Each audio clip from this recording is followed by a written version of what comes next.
مرة تانية في سيدتي وعن الفتور والخرس الزوجي اللي بيصيب العلاقة الزوجية ما بين الأزواج. هنتكلم عن أسباب الخرس الزوجي وهنتكلم إزاي يتغلب عليه الطرفين، ده مع الدكتورة حنان رشدي الجندي استشاري تنمية الموارد البشرية. دكتورة حنان أهلا بحضرتك. أهلا بيك. أهلا بيك يا دكتور. أهلا بيك. أهلا بحضرتك. خليني أبدأ معاكي، يعني إيه خرس زوجي؟ نعرف كده الكلمة دي. هو الخرس هو الصمت الدائم الطويل بين الزوجين، ويسمى كمان في بعض الأمراض النفسية للأسف كلمة جديدة شوية الطلاق الروحي. يعني هو بيعتبر ان الزوجين في وقت ما بعد طول عشرة معينة، بعد اعتياد يومي، بعد ملل ورتابة قد تصيب الحياة الزوجية، انه بيبقى فيه انفصال روحي وليس جسدي. يعني هم عايشين مع بعض تحت ظل بيت واحد وسقف واحد ومع اولادهم بشكل اجتماعي محترم، في بينهم علاقة سوية على فكرة. قد تكون معاملات يومية في العمل وخارج العمل وفي المنزل وفي كل مكان، ولكن هناك في فتور روحي، في انفصال. دفء المشاعر مش موجود. دفء المشاعر مش موجود. بس احنا عشان بس ما نظلمش احد الطرفي العلاقه الزوجيه بوباء الخرس الزوجي، لان انا بعتبره وباء قد يصيب يعني بيوت كتير من بيوتنا المصريه دلوقتي، لازم نعرف الاول مفهوم الصمت عند الزوج او الزوجه المصابين بالخرس الزوجي. ايوه. يعني قد يكون الصمت مش معناه خرس زوجي. لازم الاول نفهم مدلول الصمت. قد يكون عند بعض الازواج نوع من انواع عدم الرضا والعصيان، يعني السلبي، انا مش عارف اعبر عن رايي، مش قادر اقول لك حاجه فانا ببقى ساكت. وقد يكون رضا واسترخاء، وقد يكون هو اساسا شخصيته صامته، يعني عنده سمات شخصيه بطبعه ميولها صمت. فبالتالي لازم الزوجه قبل ما تتهم الزوج او العكس يعني أيوة. بالخرس الزوجي لازم تعرف اساسا شخصيه جوزها. هل الصمت ده معناه ايه عنده عشان اقدر افسر واعالج فيما بعد. هل ده معناه انها تقارنه بما قبل الزواج؟ هل دي شيء كانت مهم طبيعته جداً. ولا برضه كان الناحيه الثانيه كان هو رايح للي برضه مش الحاله الطبيعيه بتاعته؟ لا، ما هو لو اتقلبت الحاله الطبيعيه بتاعته من قبل الزواج لما بعد الزواج، هنا يبقى في حاله عارضه هي لازم تنتبه لها. يعني هل يا ترى هو كان ميوله الصمت فعلا اغلب حياته قليل الكلام، ولا دي جديده عليه؟ لو جديده عليه هنا يبقى حاله عارضه. اسباب الخرس الزوجي ايه؟ كتير جدا. يعني ايه اللي بيؤدي بيهم في الاخر لان هم ما يعرفوش بعض روحيا؟ هنقول سبب بسيط جدا ولكن له تأثير كبير. اولا النشأة. الزوجين نشأوا في بيئة شكلها ايه؟ قد يكون احد الزوجين نشأ في بيئة مصابة بالخرس الزوجي فجه معاه بالمرض. قد يكون الفجوة اللي ابتدت توسع بين الزوجين نتيجة لفروق ثقافية او فروق عمرية. هم تقبلوا من قبل الزواج فرق سن او عمر معين، لكن بعد الزواج الفرق بان ووضح. اصطدموا بالحقيقه. اصطدموا بالحقيقه. او فروق ثقافيه، احد الزوجين ابتدى يثقف نفسه، يسير في اطار طموح معين او اثبات ذات في شأن معين، والزوج الاخر فضل محلك سر. فبالتالي اصبح الفجوه دي اثرت. الحاجه الثالثه عدم وجود هوايات مشتركه. يعني بعض الازواج بيعتقدوا ان الحب كفايه. يعني احنا عشان اتجوزنا عن حب وعشنا مع بعض فتره زمنيه وانجبنا اطفال، الموضوع كده في الكفايه يعني. يعني انا عارف ان انا بحبها بس مش مهم نطبق. يعني المشترك بيننا مش لازم يكون الاطفال بس، لازم يكون في كلام نتفق فيه مع بعض. لازم يكون في هوايه ولو لعبه.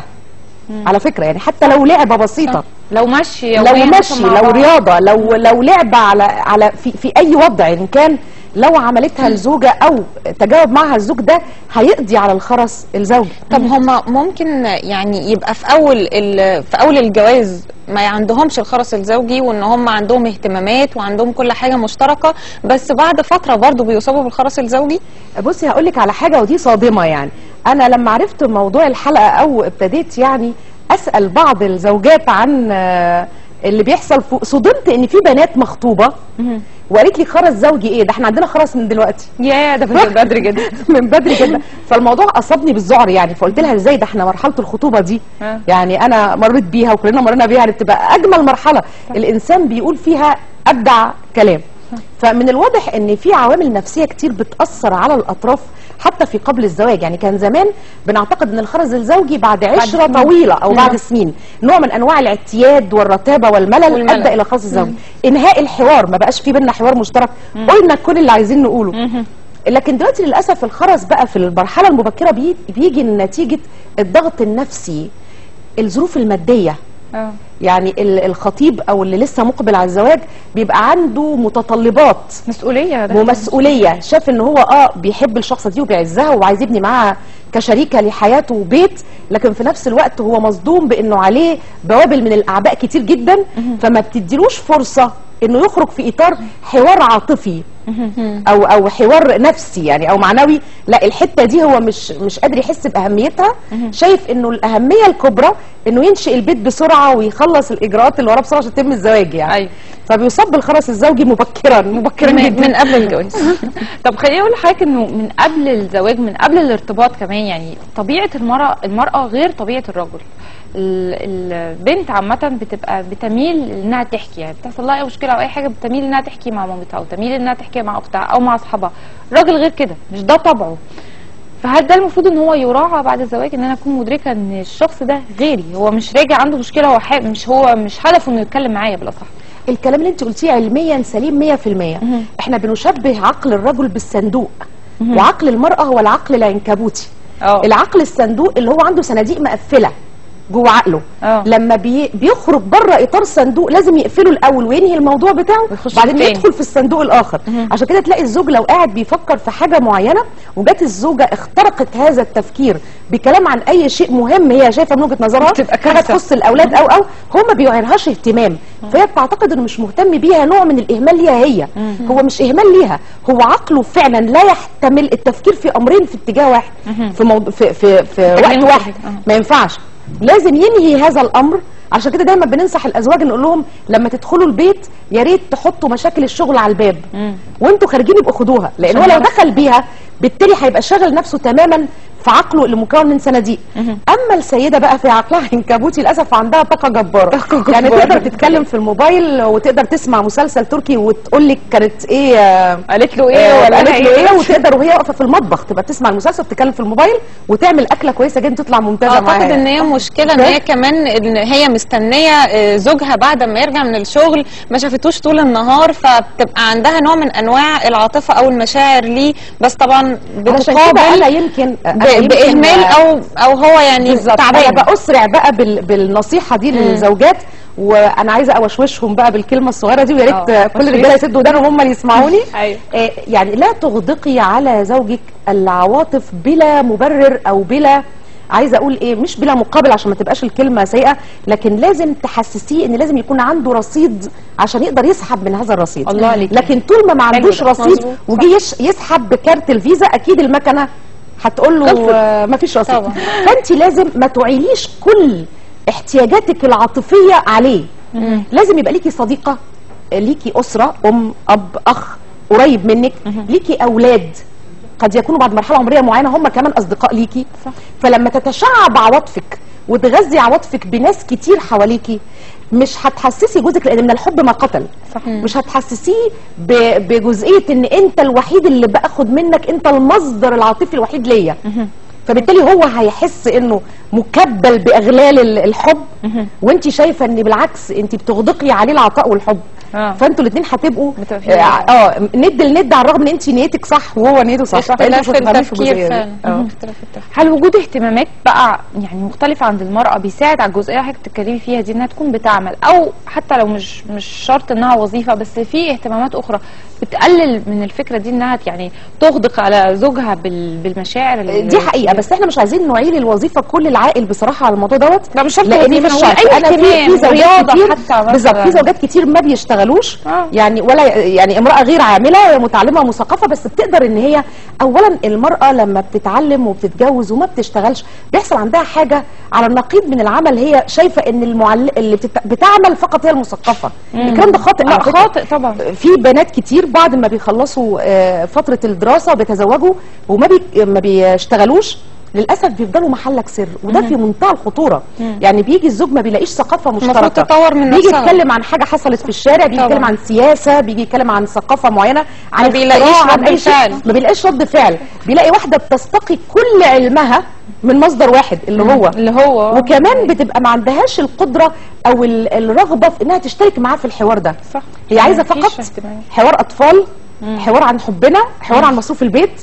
فالحوارات القاصره على الامور دي هي اللي بتجيب الفتور وبتجيب الخرس الزوجي. عشان كده انا عارف لما ابتدي معاكي اي كلام انت هتدخلي الى هذا المغزى. كده كده كلامي هيبقى مكرر، الاتجاه معروف، الافكار معروفه، فالزوج بيصمت لان هو مش لاقي حوارات يقدر يدخل فيها مع الزوجه. احنا نقول اهتمامات، يعني ثقافه، رياضه، حتى مواقع التواصل، التلفزيون، يعني البدائل كتيره. طبعا بدائل كتير. وفي حاجه اهم من كده، احنا الامور العاطفيه احنا برضو لازم اعيلها للمرأة علشان ما يبقاش تحاملنا على الرجل. يعني هي المرأة برضو يعني مفتاح السعادة زي ما بنقول. يعني هي تقدر حتى لو رجل غير قادر على ذلك.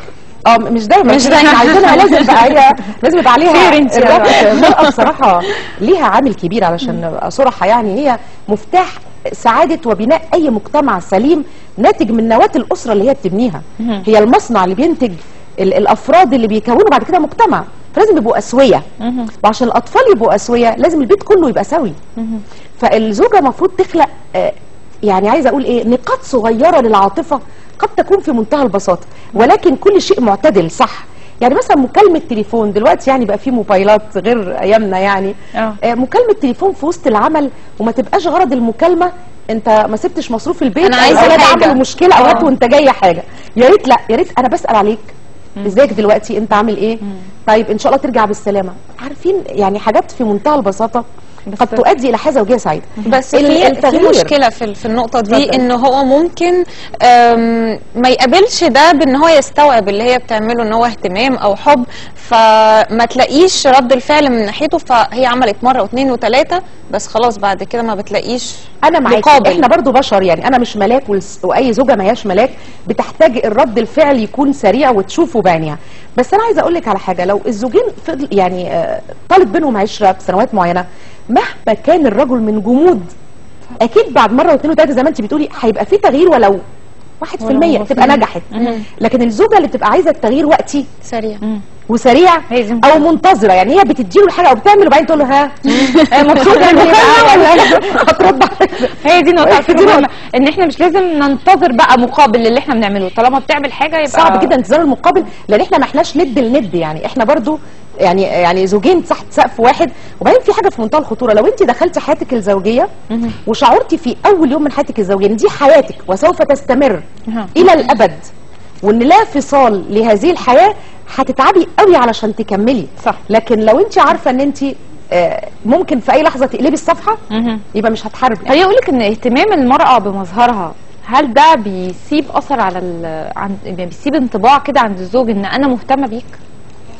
بصي، هو له شقين في منتهى الاهميه. في امراه بتهتم بمظهرها خارج المنزل فقط، وده كده هيبقى كارثه اكبر، نقيض بالظبط، كارثه اكبر. وفي امراه اسوأ، تهتمش بعد الزواج ولا جوه المنزل ولا بره المنزل، ودي كارثه ثانيه يعني.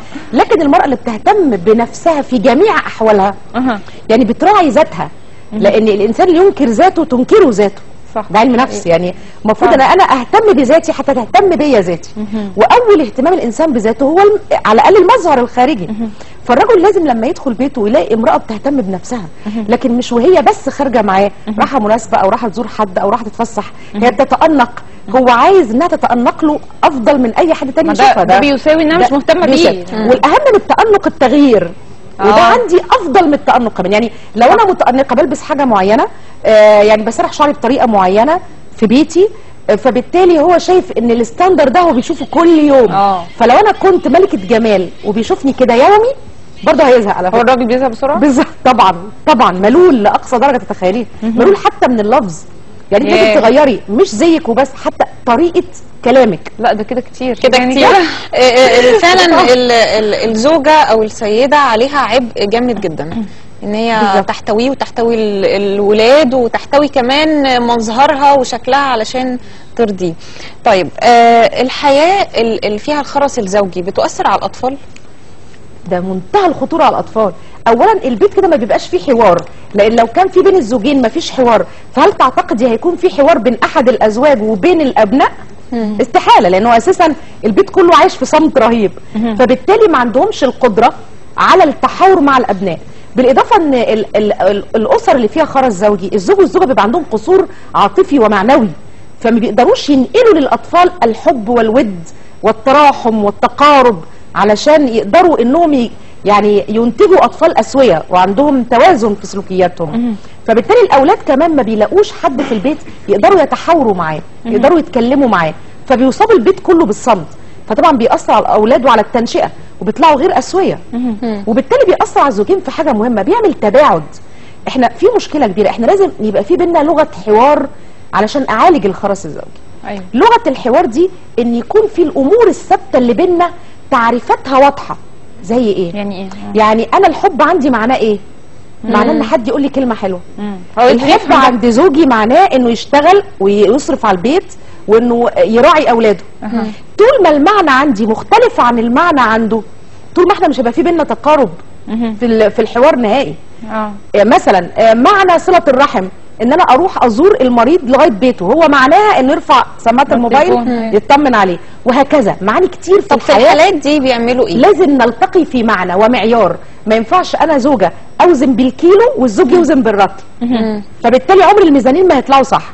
لازم انا وهو نتفق على معاني ثابته لاصول في حياتنا، كيفيه تربيه الاولاد، كيفيه الحوار بيننا، المعاني الاصول اللي بيننا ثابته، فبالتالي الحياه تستمر بعد كده في وضوح وسلام. لكن طول ما كل واحد فينا اغلق على ذاته المعاني اللي هو فاهمها وما قدرش يوصلها للطرف الاخر، نوع من انواع الكبرياء، نوع من انواع الملل او التعب لاني قلت لك اكتر من مره وانت ما استوعبتش وهكذا، لو ده كله وصل لدرجه اليأس، فبالتالي الزوجين مش هيتقربوا في معنى معين.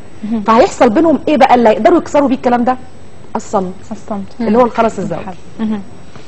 طيب خليني اقول لك انه يعني ازاي المرأة المفروض انها تهتم بردود افعالها على اي تصرف زوجها بيقوم بيه، لان بالتاكيد رد الفعل الجامد قوي او العالي قوي على الموقف بيخلي الزوج زي حضرتك بتقولي يتجنب كل الموقف ده وما يحكيلهاش او ما يقولهاش، يعني يحاول ان هو يبقى يبعد خالص بمشاكله بحاله باي حاجه داخليه عنده، ان هو ما يحكيش فيها مع زوجته. فزي الزوجه تعمل يعني كنترول كده وسيطره على ردود افعالها مع زوجها.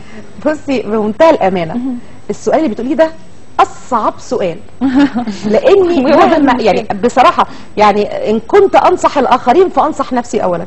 ساعات بيحصل ردود فعل غصب عن الزوجه بتضطر انها مش متوقعه. خلي بالك دي نقطه مهمه جدا. يعني عنصر المفاجاه. بنتظر من الاخر رد فعل معين، او بنتظر منه اجابه معينه، او بنتظر منه وفاء، بنتظر منه اخلاص، بنتظر منه تضحيه، انتظر منه المقابل بالمقابل، كل ده انا بنتظره. وتلاقي العكس بقى. فلما يحصل حاجه عكسيه فوق توقعي، الصدمه بتخلي الزوجه للاسف ما بتقدرش تسيطر على سلوكها. يعني ده بالامانه يعني بس فهي لو بالظبط فهي لو صدر ده منها، واحنا اتفقنا ان هي مش ملاك وممكن يصدر منها في بعض الامور، لازم تتدارك الامر فورا وتنقي وقت معين انها تتمالك فيه نفسها وتبحث المشكله في هدوء. يعني حتى لو في وقت المشكله أثارت وابتدت ان هي يعني صوتها يعلى او ان هي تتكلم بحديه وهو سكت، لازم بعدها بفتره معينه وما تكونش بعيده، فتره قليله، ان هي تبتدي تقول له احنا عايزين نقعد بقى نتكلم، وانا اللي بعتذر الاول على اني صوتي عالي، بس انا هتكلم بهدوء عشان نشوف حل في المشكله دي. لازم، لان الزوج للاسف الشديد في ازواج كتير مش بيكون ضعفاء الشخصيه، بس بيهربوا من المشاكل بالكذب. ليه بيكذبوا؟ لان هو مش عايز يلاقي هذا رد الفعل والحوارات، فانا بخبي علشان منعا للمشاكل وخلاص. الكذب اهون عنده من ان هو يواجه المشكله، هنفضل في مشكله وفي صراع. فهي لازم تطمئنه وبعدين تتكلم معاه بهدوء وتحلها كانهم اتنين اصدقاء، اتنين مش متزوجين ومش جوه البيت. عشان ابقى صريحه معاكي يعني حتى لو ما فيش اولاد في البيت لازم، وحتى لو اولاد كبار وبره البيت بلاش جوه البيت. حتى الاتموسفير نفسه الخارجي بيأثر. حتى دي مش بيفهموها يعني. لا حتى هي لو زوجها قالت لزوجها تعالى بره، تقوم ليه؟ ما احنا هو احنا نتكلم هنا. ما تقولوش عايزه اتكلم على فكره. هي هتقول له انا عازماك بره، تعالى نقعد في حته، نقعد في مكان نشرب حاجه، اي حاجه يعني. بعدين تتكلم انا واخداك للمحكمه. اصل هي لو قالت له تعالى عشان احنا رايحين المحكمه هيبقى شايل هم اصلا. لا مش رايح انا المحكمه، انا هقعد قاعديني الف وتجاوبين وتستجوبيني، مش هينفع. لكن هم في نزهه عادي والاثنين مع بعض، ويا ريت يا ريت يا ريت طبعا لعدم حضور الاولاد نهائيا طبعا، لان ده في موضوع بيأثر تماما طبعا. وعدم حضور كمان الاخطر حد من الاسرتين طبعا. الموضوع ده لو الزوج حب يتنازل، ولو الزوج حب يتراجع، ولو الزوج حب يعتذر، هيعمل ده قدامك انت بس. صح. لكن مش هيعمله قدام اي حد حتى لو من الاصدقاء. فلما بنخرج بره الجو بيختلف وبنقعد مركزين زي ما اتفقنا ان الزوج زي اتفقنا في اول الحلقه عقله ايه. ايوه. فانا مركزه من الاخر كده كاني محصراها. احنا بنتكلم على نقاط معينه احنا عايزين نوصل فيها لحل، وانت اعتبرني انا مش زوجتك، لو انا صديقه وبشورك انت شور عليا، المفروض احنا نعمل ايه؟ طب لو انت مطرحي تعمل ايه؟ اديله فرصه انه يتكلم، يتناقش، يطلع اللي عنده علشان تقدري بعد كده تحلي المشاكل دي. طب دكتوره حنان، ممكن جواز الصالونات يعني بيكون ليه دور كبير في الخرس الزوجي، خصوصا ما بيكونش فيه حب قبل الجواز، ولا ملهاش علاقه؟ بصي، هي ملهاش علاقه قوي مع جزئيه صغيره جدا بنعالج بيها الخرس الزوجي قد تكون غير موجوده بقى في جواز الصالونات، اللي هي الرجوع والحنين للذكريات الجميله في الماضي. يعني المراه قد تاخذ من النقطه دي نوع للعلاج او الدواء. احنا قاعدين مع بعض، مش لازم اقول لك انا ضحيت بايه وعملت عشانك ايه، ومثلا تنازلت عن مستوى مالي ولا مستوى اجتماعي ولا مستوى ثقافي ولا شهاده. الكلام ده كله مدعاه الى الخرس الزوجي، لكن يكفي ان انا اقول له يعني يا كانت ايام خطوبتنا ايه، ايام حبنا الاول، ايام ما كنت بتعمل علشاني كذا او انا كنت بعمل كذا. الحاجات دي وتجديد وتقليب الذكريات الجميله قد يقضي على الخرس الزوجي. لكن جواز الصالونات قد ينجح ويبقى اتنين مثقفين ومؤهلين ومتعلمين، وبيبقى في ذكريات حلوه على فكره. زواج العقل على فكره مش بعيد، بل بالعكس بقى، بل بالعكس ده زواج العاطفه قد يحدث فيه صدمات صح بتقلب الحياه الزوجيه، لان انت بتبقي شايفه كل حاجه حلوه عشان انت بتحبي اللي قدامك. شايفه ان هو هيقابل كل شيء جميل بكل انا شايفه ان انا اتجوزت ملاك. ايوه. فبالتالي مش هقدر استوعب منه حاجه. صح. اللي بيحصل دلوقتي للاسف الشديد ان مستوى حتى سن الطلاق او الانفصال بين الزوجين بقى مبكر جدا. يعني انا اللي شايفاه، ويمكن عاصرت الكلام ده في خلال يمكن شهر من الان، صدمت في عدد هائل من البنات اللي بتسعى للطلاق عشان ما عندهاش ثقافه تكوين الحياه الزوجيه او التحمل او معرفه طبيعه الرجل اللي هي متزوجاه. بس مش دايما ان هي ما عندهاش الثقافه دي يا شهيره، يعني هي ممكن في نسبه، يعني لا ما هو في نسبه انا اقدر استحمل اخطاء غيري ما يقدرش يستحملها، فدي ما تقدرش الواحد يعني اقيس بيها النسب الانفصال. طب ليه النسبه اتغيرت؟ يعني ده سؤالي، ليه النسبه عليت؟ النسبه عليت اولا زي ما قلت لك، هو برضو عدم تحمل من البنات. في حاجه اكبر من كده كمان، ان هي بتعتقد ان في شخص ممكن يكون اخر، هي مش في يعني مش في مخيلتها، هي بيتهيأ لها ان في شخص اخر قد يكون من غير عيوب. دي كارثه على فكره. ما فيش شخص من غير عيوب، هي شخصيا فيها عيوب وهو فيه عيوب. فلو انا يعني تعايشت مع الامر بما ان العيوب محتمله، او بما ان العيوب بالظبط ده انا كنت بتكلم فيه، ان هو ممكن في عيوب ما تقدرش تتعايش مع رجل في عيوب اخلاقيه او مثلا عيوب دينيه او لا، انا ما اقدرش اقول ده طبعا. انا قصدي اقول عيوب في الشخصيه قد تعالج في المستقبل، او مع شويه مجهود اقدر ان انا يعني اتعالج معاها. لو الزوجه حطت في بالها ان هي لو عندها طفل او اتنين بالزوج العدد زاد واحد، ما يجربني مع اطفالك ازاي؟ مش عشان هو طفل، لا هو بالفعل عايز فعلا معامله فيها اهتمام وفيها رعايه كانك بتعاملي طفلك بالظبط. فلو زوجة حطت في بالها ده هتتحمل. لكن هي حاطه في بالها اللي هي بتسعى يعني الى الطلاق او الانفصال، ان قد ابدا حياتي مع شخص اخر ما فيهوش العيوب دي، لكن قد تكون عيوب اسوأ. صح حقيقي. يعني فعلا الجزئيه دي ان الزوجه يعني المشكله عندها هي او مش مشكله عندها، او الحل عندها هي انها يعني تبرمج نفسها زي ما بنقول، انها تنجح الزواج ده، او انها تشوف ان زوجها ده شخص مناسب، انها تحاول انها تبرمج نفسها على احنا علشان احنا برضه تحملنا. انا شايفه الاستاذه شايفانا متحمله جدا. فعلا اصل عليها اعباء كتير حقيقي، برضه اعباء كتير، احنا برضه لازم نحمله جزء كبير من المسؤوليه. يعني ما هو عليه اعباء كتير، هو شايف ان هو لما يشتغل ويجيب فلوس ويصرف على البيت ده اعباءه يعني ما فيش حد يقدر يستحملها. بالعكس كمان المراه ممكن تكون بتشتغل وبتربي الاولاد وبتعمل كل حاجه، كل ده بتقدر تعمله، وبالعكس بتبتسم له كمان عليه الصلاه والسلام. كل ما يلهو به الرجل المسلم باطل الا رميه بقوسه وتأديبه فرسه وملاعبته لأهله فإنهن من الحق. ملاعبة، ما قالش بقى إنه يأكلها ولا يصرف عليها ولا يراعيها، يلعبها. فتخيلوا أين الزوج الآن، عشان برضو احنا يعني شويه بقى ننصحه. اللي بيلاقي، واحنا عندنا للاسف الشديد الازواج شايفين ان التربيه الشرقيه الاخلاقيه الكويسه المحترمه ان انا تزوجت يبقى في علاقه محترمه بيني وبين زوجتي، يعني دي ما تخلش بالاحترام خالص. يعني بالعكس ده ابسط شيء في الملاعبه، انك تناديها باحب الاسماء. صح. يعني لو زوجتك دي ليها اسم دلع من ساعه ما طلعت من الاسره يعني بتاعتها، ليه ما تدلعهاش باسم دلع اللي هي بتحبه؟ ليه ما تهزرش معاها زي ما بتهزر مع بنتك الصغيره او مع ابنك؟ وبعدين في ازواج عندهم حاجه خياليه، يعني بيبقى عندهم بره البيت بسم الله ما شاء الله لطاف قوي، لطاف جدا وبيتكلموا كتير جدا، واول ما يدخلوا البيت تيجي السكته الكلاميه بقى. الصمت. مين اللي كان بره ومين اللي كان معايا في البيت؟ طب ليه هو التحول واحد. ده؟ التحول ده عايزه اقول ان هو شايف ان المراه لم يعد فيها من الغموض ما يستهويه. مفيش فضول. هو شايف انها اصبحت كتاب مفتوح قلب صفحاته جميعا ولم يعد هناك صفحه لم يقراها. طب ما تقولي لنا ازاي خيرك بصراحه، ما تقولي لنا تبقى ازاي غامضه بقى المراه بقى. مش هقول تبقى غامضه عشان احنا بندعو الى الصراحه بين الزوجين، ولكن لازم يكون لها عالمها الخاص، تثير فضوله كده، ثقافه، شغل، قراءه، معلومه، مهاره، هوايه، ليها جانب لعالم خاص. هو دايما يبقى عنده هو الفضول انه يخترقه، يعرف ايه اللي هو او يعرفه. فبالتالي والتغيير زي ما اتفقنا، تغيير المرأة في مظهرها، في اسلوبها، في كلامها، في طريقتها، في مشيتها، كل الكلام ده. يعني انا عايزه اقول لك على حاجه بسيطه، يمكن من حاجه شخصيه يعني، بس هي بستدل بيها بناء على الموقف. انا مثلا ممكن انا بيتنا كله ما شاء الله بيحب الشغل والدراسه، ممكن تدخلي تلاقي كل البيت فاتح اللابات وقاعد بيشتغل ما شاء الله. يجي عليا وقت بقى لازم اجمع الولاد واجمع جوزي نبقى قاعدين، وممكن افتح التلفزيون على قناه قد تكون قناه هابطه يعني اغاني، وافتح واعلي التلفزيون واغني واضحك واهزر مع الاولاد واهزر مع جوزي. نوع من انواع التغيير.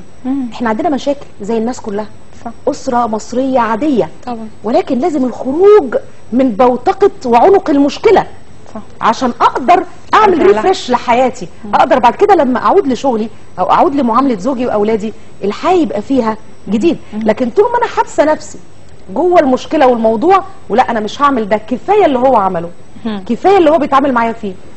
طب نصيحه للزوج بقى، يعني احنا قعدنا حملنا المراه كتير قوي. ما انا قلت الزوج لازم فعلا يعني يحس ان المراه دي يعني اللقمه تقذفها في فم امراتك صدقه، يعني طبعا. مش كمان ان انت تجيب لها الاكل وتحطه في المطبخ، ده انت وانت بتحط اللقمه في بقها. ففي بعض الامور الصغيره جدا اللي الزوج، يعني انا برضو زي ما وشوشت كده في ودان المراه، بوشوش في ودان الزوج وبقول له يا راجل ده انت لو بتضحك عليها. يعني بصي بقى، يعني انت لو عايز تعمل ده مع مدير ليك او رئيس في العمل هتعمله، ما بالك الزوجه الملاصقه ليك مدى حياتك، اللي بتراعي لك اولادك وبتراعي لك بيتك وبتراعي لك كل شيء ومنظمه معاك في كل شيء، وهي زي ما بنقول كده السند ورا ظهرك بالعاميه بتاعتنا. المفروض هي اولى الناس بان انت تكلف خاطرك ان انت يعني تديها كلمه حلوه، والكلمه الحلوه دي سحر على فكره. عايزه اقول لك ان المراه اضعف ما يكون مهما كانت وزيره او رئيسه، دي حقيقه. طلباتها بسيطه جدا، وطلباتها بسيطه ايه ده، بيضحك عليها بمنتهى السهوله. يعني انا قادره ان انا مهما كان غضبي والموضوع والمشكله، لو الزوج قال لي مثلا والله احنا مش هنعرف نعيش من غيرك، بس الموضوع كله انتهى على فكره. ممكن اكون نسيت ايه اللي كانت المشكله يعني. وبعدين الرجل لازم يتغزل في زوجته، لازم يملى ودانها، شيء في منتهى الاهميه. طبعا لازم يملى ودانها، لازم عايزه اقول يشبعها بكل شيء، مش بس الفلوس. في راجل بيعتقد انه لما بيغدق على زوجته اموال وبيجيب لها كل طلباتها بيقول كفايه ان انا يعني بالعاميه كده مستتها يعني كفايه ان ده لا، ده مش كفايه خالص على فكره. المراه قد تستهين بكل الامور دي وقد تركنها على جنب امام فقط انها تحس انها الملكه في حياه زوجها والاهتمام الاكبر من جوزها. طيب لو فتاه يعني او حتى سيده في اول زواجها وهي يعني شايفه ان ده طبع زوجها، ان هو قليل الكلام معاها، وهي يعني حابه انها تغير الطبع ده فيه، هل انها تبدا بان هي تحكي له هي وتقول له على اسرار تحسسه ان هو يعني عنده مكانه خاصه كده عندها؟ هل الفكره دي صح؟ وعامه هل الفكره دي صح ان انا لو عايزه مثلا زي ما حضرتك بتقولي ان الزوج يكلمني بطريقه لطيفه او يوجه لي دايما كلام لطيف، هل ان انا ابدا بالحاجه ممكن ان انا احصل عليها؟ هل ده صح في علم النفس؟ ده شيء مهم جدا. اولا هي لما تحسسه انه هو له في حياتها دور، يعني لو عندها مشكله وهي عارفه حلها على فكره تحكيها له علشان تتقبل منه الحل، لان انا هنا مش بطالبك، انا هنا مش بقولك اتكلم معايا او حب فيا او قول لي كلمه حلوه، ساعدني في انا بكلمك ساعدني، انا عندي مشكله كذا كذا مع شغلي، مشكله مع اولادي، مشكله مع اسرتي، مشكله مع جار، انا حصل كذا وكذا وانا استنيتك لما تيجي علشان تقول لي يا ترى المفروض اعمل ايه. فطب انت عملتي ايه؟ انا وجهه نظري اعمل كذا، بس انا يعني انا عايزه اشوف يا ترى انا صح ولا غلط. لازم تشركوا، تخرجوا من اطار الصمت، بس مش على مطالب، لان لو على مطالب هو مش هيتكلم مش هيتكلم لكن على مشاركه. تعالى نعمل كذا مع بعض، كذا دي ان شاء الله لعبه. يعني الزوج بيهوى لعبه شطرنج مثلا، ايه المشكله لما اتعلمها؟ يعني دي ما فيهاش مشكله خالص على فكره. فلو حتى هوايه واشتركت معاه فيها، هو هيلاقي في نقطه تلاقي بينا فوق عمليه الزوجيه. صح. احنا اصحاب. وخلي بالك ان بس انا دي مش عايزه اخوف الزوجات يعني، بس انه في بعض العناصر من السيدات والبنات خارج البيت قد يعني يخترقوا الحياه الزوجيه من هذه نقاط الضعف. بالظبط. خلي يعني دي مهمه جدا بقى. ليه؟ هي مش شايفه العيوب بتاعت الزوج، هو شايفه بس انه مكتئب او زعلان او قد تكون زميله في عمل، قد تكون صديقه، قد تكون واحده من الاسره، من الجيران، وتبقى بقى المسمى ايه. مالك كذا. فطبعا تيجي هنا هي عارفه بقى ايه التقصير، ايه الجزئيه اللي ناقصه عنده، فتبتدي تظهر الابداع في الجزئيه اللي ناقصه عند الزوج طبعا. وده ومن هنا تخترق الحياه الزوجيه، بتاثر جدا. والزوج هنا على فكره مش يعني ممكن يكون مش زوج خاين او مش بس بتاثر على العلاقه، بس بتاثر نفسيا معاه ويتمنى طب يعني لما دي توصلت الجزئيه اللي ناقصاني وزوجتي ما عرفتهاش تريحني فيها، ازاي زوجتي وعشرتي وحبيبتي ما قدرتش تريحني في الجزئيه دي؟ فلو حتى اخترقته نفسيا ومعنويا فهي من الخطوره. طبعا مش شرط انه يعمل شيء غلط. طب ليه ما يروحش يقول لها او يتكلم معاها بصراحه، انت ليه ما بتعمليش معايا كده؟ او مش لازم يقولها لها صريحه، ممكن يديها كومنت من بعيد او يلفت نظرها. بيحصل يعني في بعض الازواج بيعملوا كده فعلا، لكن في بعض الازواج ودي النسبه الاكبر، يعني اللي كان 10% بيعملوا كده، في 90% ما بيعملوش كده. بيتمنوا ان الزوجه هي اللي توصل للرغبات المكبوته عند الرجل. فلازم الزوجه يعني مش هتقول له انا ناقصني ايه، على فكره هي مش هتسال السؤال مباشر، عمره ما هيجي كده، بس على الاقل في مجال الحياه اليومي بينهم هي هتعرف اكيد بعد العشره ميول زوجها ايه، هو بيحب ايه وما بيحبش ايه. وما ينفعش تقول لا انا ما بحبش ده فمش هشترك معاه فيه. وما ينفعش تقول طب هو ما بيشتركش معايا في شيء فانا برضه مش فبالتالي بص احنا الند للند والعند ما ينفعش في الحياه الزوجيه. عشان يعني صراحه باختصار ما ينفعش الند للند ولا العند مع بعض. لازم يبقى في نوع من الموده والرحمه زي ما قال ربنا سبحانه وتعالى. يعني السكن والموده والرحمه لازم يكون في الحياه الزوجيه. انت زي ما اتفقنا واحنا بنتكلم في وسط الحلقه ان لو انت عندك اطفال، هل يا ترى الاوامر، رغم ان دول اطفال طبعا يختلف عن الزوج من ناحيه الاوامر، لكن ده انت بتوصلي للدرجه فيها ان الطفل ما بيسمعش امرك الا لما تقنعيه. صح. احنا وصلنا للاسلوب ده دلوقتي. ما بقاش فيه المرحله العمريه اللي هي طفل بقى ويسمع الكلام مهما كان سنه صغير. فما بالك الزوج او شريك حياتك، ما ينفعش ان الكلام بينكم يبقى امر، لكن ينفع يبقى طلب، يبقى رجاء، يبقى باسلوب يعني ودود ومحبب ليه. فهو بالتالي هو بشر برضه على فكره يعني مهما كان يعني العاطفه عنده جامده غير المراه او رومانسات، على الرغم ان انا بشوف رجاله كتير على فكره يمكن بيشتكوا من العكس. هقول انه نادر بس بيشتكوا من العكس، بيقولوا احنا رومانسيين جدا. والزوجه مثلا لما اجي اتكلم معاها، وده برضه عيب في المراه بيخلي الرجل لو عملها مره يبتدي بعد كده يقف بقى، يخشى من الايه بقى رد الفعل. راجل مثلا رومانسي مع زوجته بيكلمها كلمه حلوه، يتصل بيها على الموبايل، يهزر معاها، يقول لها حاجه، يجي في البيت يهزر معاها ما ينفعش كده او كذا، لا يا عم يا راجل انت لسه فاكر وهكذا من الحاجات اللي بنسمعها في الاسر المصريه. فدي بقى بيحصل له احباط، سدة نفس. اقل حاجه تبقى عليها بالظبط. فلو عملها مره واثنين وقبل بالموضوع دوت، فبتيجي هي بعد السنين بقى تيجي تطالب او تقول ازاي ما بيعملش كده، وهي نسيت ان رد فعلك في الاول كان بالنسبه له اصابه بالاحباط، فهو ما كررش المحاوله. فدي سيئه جدا، قفل بالظبط. طب وجود اصدقاء مشتركين بيساعد على ان يكون في مساحات مشتركه ما بيننا، وان احنا لان عاده الازواج في وسط الاصدقاء بننسى شويه ان احنا ازواج بنتعامل في اطار صداقات عامه يعني. بصي ده هل شيء دي رائع. بيساعد؟ دي حقيقه وبتساعد مع شروط.